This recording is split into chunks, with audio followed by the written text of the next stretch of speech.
ಮಮತಕ್ಕನ ಕಿರಿಕಿರಿ ಚಾನಲ್ಗೆ ಎಲ್ಲರಿಗೆ ಸ್ವಾಗತ. ಇವತ್ತೊಂದು ಫಿಶ್ ಮೋಳಿ ಮಾಡಿಕೊಳ್ಳೋಣ. ಅದಕ್ಕೆ ಬೇಕಾದಂಥ ಸಾಮಗ್ರಿಗಳು: ತುಂಡು ಮಾಡಿದಂತಹ ಒಂದು 6 ತುಂಡು ಅಂಜಲ್ ಮೀನಿನ ಪೀಸ್ಗಳನ್ನು ತಗೊಂಡಿದ್ದೇನೆ. ನಿಮಗೆ ಯಾವ ಮೀನು ಬೇಕೋ ಸ್ವಲ್ಪ ಮುಳ್ಳು ಕಮ್ಮಿ ಇದ್ದ ಮೀನನ್ನು ತೆಗೆದುಕೊಳ್ಳಬಹುದು. ಒಂದು 1/4 ಸ್ಪೂನ್ ಅರಿಶಿನ ಹುಡಿ, 1 ಸ್ಪೂನ್ ಶುಂಠಿ ಬೆಳ್ಳುಳ್ಳಿ ಪೇಸ್ಟ್, ರುಚಿಗೆ ತಕ್ಕಷ್ಟು ಉಪ್ಪು ಹಾಗೂ ಕ್ರಷ್ ಮಾಡಿದಂತಹ ಒಳ್ಳೆಮೆಣಸಿನ ಪೌಡರ್ 1 ಸ್ಪೂನ್, ಅರ್ಧ ಲಿಂಬೆ ರಸವನ್ನು ಸೇರಿಸಿ ಎಲ್ಲವನ್ನು ಮಿಕ್ಸ್ ಮಾಡಿಕೊಳ್ಳೋಣ.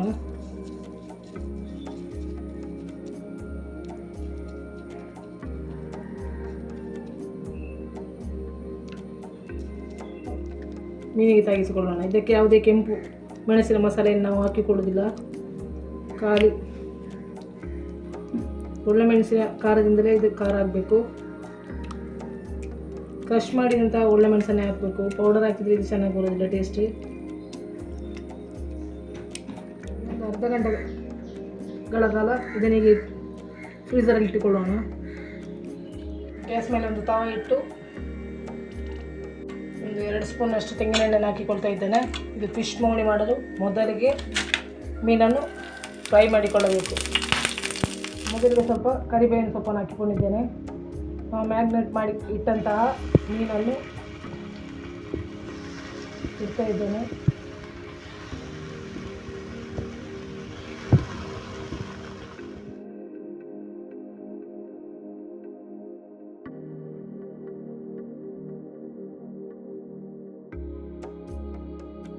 ಈಗ ನಮ್ಮ ಫಿಶ್ ಚೆನ್ನಾಗಿ ಫ್ರೈ ಆಗಿದೆ. ತೆಗೆದುಕೊಳ್ಳೋಣ.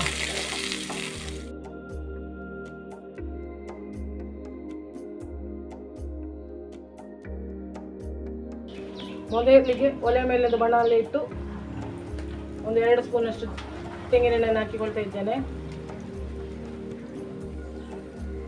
ಇದು ಫಿಶ್ ಮೋಳಿ ಮಾಡಲು ಬೇಕಾದಂಥ ಮಸಾಲೆ. ಎಣ್ಣೆ ಬಿಸಿಯಾದಾಗ 1 ಇಂಚಿನಷ್ಟು ಸಪೂರಕ್ಕೆ ಕಟ್ ಮಾಡಿದಂತಹ ಶುಂಠಿ,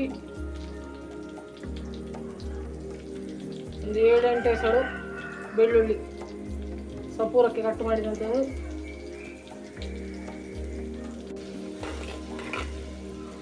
ಶುಂಠಿ ಬೆಳ್ಳುಳ್ಳಿ ಹಸಿ ವಾಸನೆ ಹೋದಾಗ ಒಂದು 4 ಹಸಿಮೆಣಸಿನಕಾಯಿ, ಎಷ್ಟು ಬೇಕೋ ಅಷ್ಟು ಸೇರಿಸ್ಕೊಳ್ಬೋದು ಖಾರಕ್ಕೆ. ನಾವಿಲ್ಲಿ ಒಣಮೆಣಸು, ಕೆಂಪು ಮೆಣಸಿನ ಹುಡಿ ಯಾವುದನ್ನೇ ಸೇರಿಸಿಕೊಳ್ಳುವುದಿಲ್ಲ. ಹಸಿಮೆಣಸು ಹಾಗೂ ಜಜ್ಜಿದಂತಹ ಒಳ್ಳೆ ಮೆಣಸನ್ನು ಮಾತ್ರ ಸೇರಿಸಿಕೊಳ್ತಾ ಇದ್ದೇವೆ. ಹಾಗಾಗಿ ಖಾರಕ್ಕೆ ಎಷ್ಟು ಬೇಕು ಅಷ್ಟು ಹಸಿಮೆಣಸನ್ನು ಹಾಕಿಕೊಳ್ಬಹುದು. ಅದು ಅವರವರ ಇಚ್ಛಾನುಸಾರ. ಸ್ವಲ್ಪ ಕರಿಬೇವನ್ನು ಹಾಕಿಕೊಳ್ತಾ ಇದ್ದೇನೆ.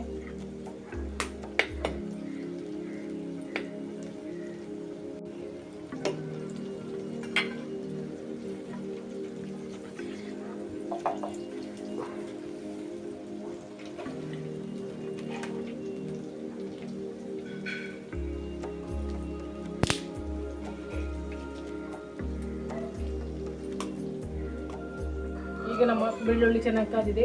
ಈಗ ಕತ್ತರಿಸಿದಂಥ ಒಂದು ಈರುಳ್ಳಿನ ಹಾಕಿಕೊಳ್ತಾ ಇದ್ದೇನೆ. ಉದ್ದುದ್ದಕ್ಕೆ ಕತ್ತರಿಸಿದ್ದೇನೆ.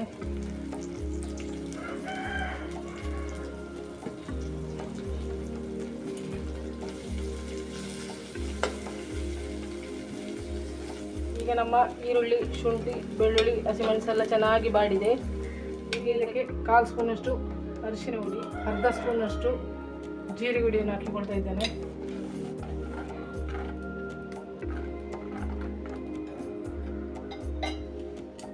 ಚೆನ್ನಾಗಿ ಕುದಿಬೇಕು.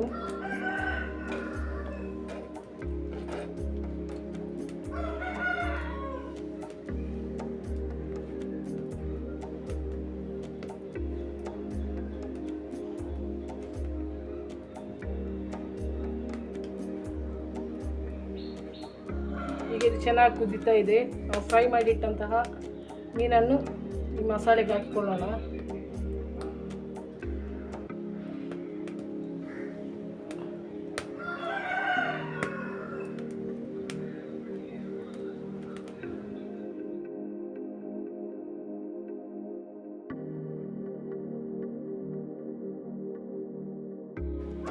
ಇದರ ಮೇಲೆ ಕಟ್ ಮಾಡಿದಂಥ ರೌಂಡಾಗಿ ಕಟ್ ಮಾಡಿದಂತಹ ಟೊಮೆಟೊವನ್ನು ಇಟ್ಟುಕೊಳ್ಳೋಣ. ಹಾಗೂ ಕ್ರಷ್ ಮಾಡಿದಂತಹ ಪೆಪ್ಪರ್ ಪೌಡರನ್ನು ಹಾಕಿಕೊಳ್ಳೋಣ. ಒಂದು ಅರ್ಧ ಸ್ಪೂನಷ್ಟು. ಸ್ವಲ್ಪ ಲಿಂಬೆ ರಸವನ್ನು ಹಾಕಿಕೊಳ್ತಾ ಇದ್ದೇನೆ. ಮುಚ್ಚಳವನ್ನು ಮುಚ್ಚಿ ಒಂದು 2 ನಿಮಿಷಗಳ ಕಾಲ ಚೆನ್ನಾಗಿ ಕುದಿಸಿಕೊಳ್ಳೋಣ.